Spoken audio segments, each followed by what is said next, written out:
Hi, I'm Mike Franzone, and welcome to my YouTube station. Today is part two on the critical race theory, or what's wrong with the critical race theory.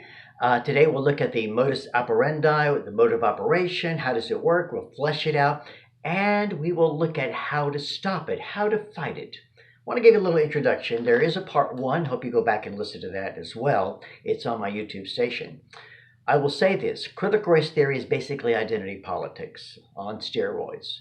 It says that society is divided into groups based on race, religion, sexual preference, religion, gender, all of those, and that straight white men especially are oppressors, that they've rigged society to benefit them, all right? That all society, education, economics, even transportation, all of it is rigged against people of color. Everything that makes up America is racist, the critical race theory people say. Christianity, free market, capitalism, traditional marriage, the Constitution, all of that is rigged against them. And that straight white people, including children, are inherently and irredeemably racist. All society is rigged for them. Our system is a system of oppression. The only way to get rid of it is to absolutely destroy it. All right, so today we want to look at what is the modus operandi, as I say, the mode of operation. How does it work? Let's flesh it out. I want to give you here some recent examples of critical race theory being taught in our institutions, and maybe it will help illustrate how deep the tentacles have reached.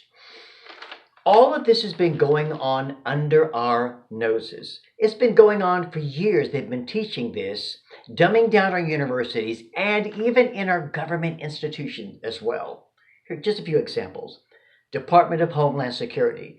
White employees were told that they were committing micro inequities, socializing into oppressive roles. U.S. Treasury Department.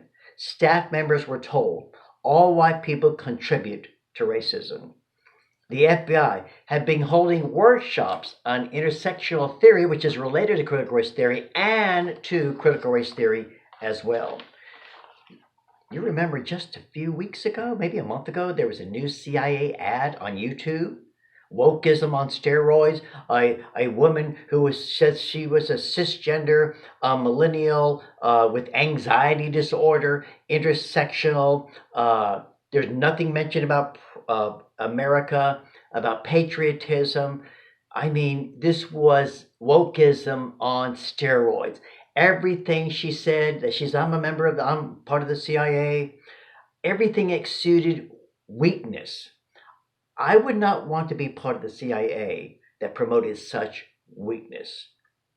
Sounded more like a ad for snowflakes rather than for agents or people who love America. Sandia National Labs. Now, the Sandia National Labs is this is the place where they design America's nuclear arsenal. All right, they sent white executives to a re-education camp, and here's what they said. White male culture is analogous to the KKK.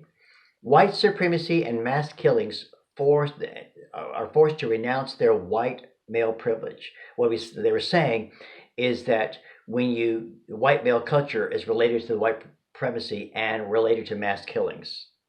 These are male privileges. And they asked them to write letters of apology to fictitious women of people and people of color. So many examples that you could go through. CRT is a cancer that infects and destroys people, especially young people. And their intention, I believe, is to create a civil war, politically, socially, and now I'm wondering out loud, maybe physically, I hope not. CRT can find white supremacy anywhere. It's everywhere. It's in the air we breathe. They can even read your minds. Now, here's the big question. Can we fight it? If so, how do we fight it? Can we stop its spread? Can we win back the hearts and minds to real truth? You know what? We're exposing it now, and I believe that once you expose it, most normal Americans Once they see it for what it is, they will reject it. And I just believe Democrats, Republicans, independents, once they actually see critical race theory, I think they will reject it as well for what it really is. And by the way, we'll get into a little bit later, but we're seeing it across the country that people are standing up, standing together. That's one of the great ways to fight it. All right, number one, how do we fight it? Number one, we refuse to accept it. Don't get bullied into thinking that you are a racist. Don't believe the lie. Vast majority of Americans' race, color, or creed are not racist, and don't allow the bullies to push you into thinking you're a victim because you're not a victim. Stand up to it. Reject it. Number two, you want to fight it? You and I must confront critical race theory proponents and its theory. Force them to answer the facts. Force them to answer what is their true agenda, what is their real goal, what is the end game. In person, school board meetings, clubs, social media. Again, we're seeing that happening now in America, and that's a positive thing. Number three, grassroots mobilization. Parents need to speak out at school board meetings, find out what the teachers are teaching, get vocal, band together, form a coalition, go public, get on the news. This is beginning to happen now. It's very exciting. Parents, leaders, governors are all standing against this cancer called CRT. Number four, government action. State legislatures and governors are now introducing legislation to protect or prevent public school instruction on critical race theory. Attorneys are going to court. Teacher unions are the enemy of our children. They're not the American patriots' friend. They're not the friends of patriotism. They're not the friends of American system.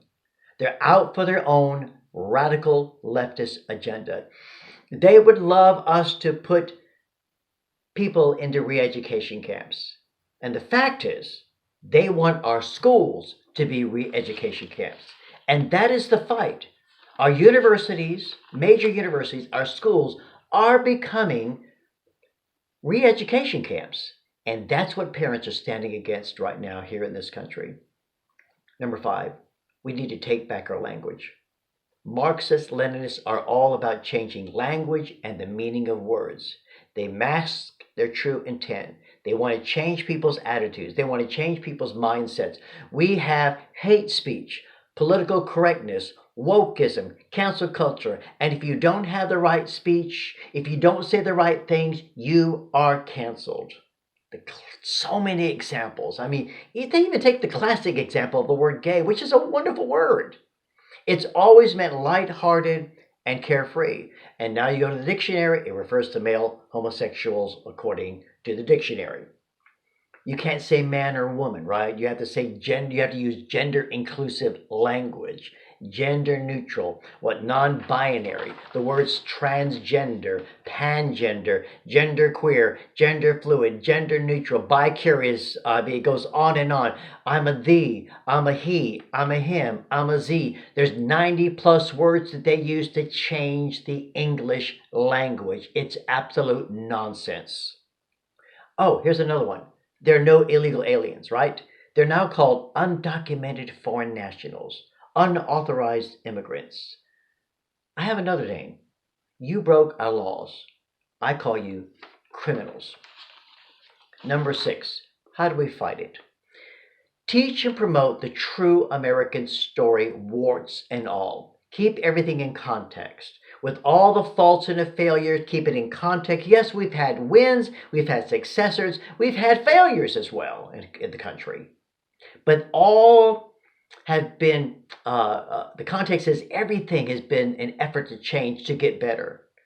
We have to be honest about our justices and our injustices. CRT is based on a lie.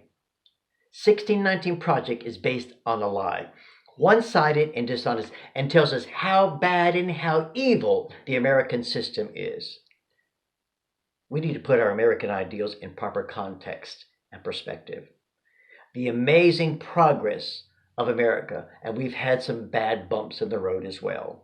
We need to tell our children the story of our achievements and our sacrifices. And yes, the good and the bad. Understand 600,000 Americans died to get rid of slavery. And right now, I see millions of people trying to get into America. I don't see millions of people trying to get out of America.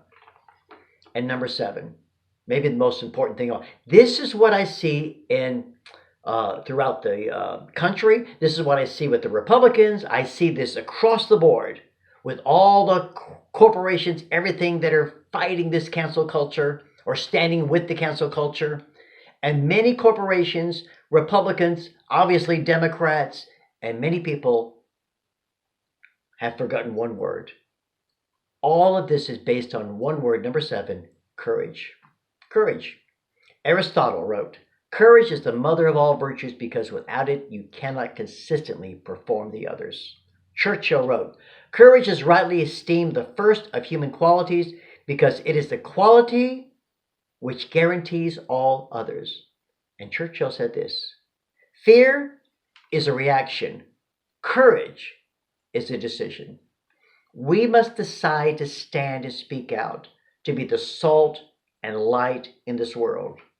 Courage to withstand the CRT bullies, courage to withstand their name-calling, courage to ignore their racist diatribes, courage to promote the truth. And here it is, folks. I'm seeing more and more the need for our leaders to stand up to this and have the courage to speak out. And I'm speaking about Republican leaders. But here's the amazing thing that will happen. Courage breeds courage. Maybe you can stop one person, maybe 30. But can you stop 100 people? 1,000, 10,000, 1 million people? What about 80 million patriots standing together against this cancer called critical race theory? You see, the truth is on our side. Well, thank you so much for listening. Hope you like and subscribe.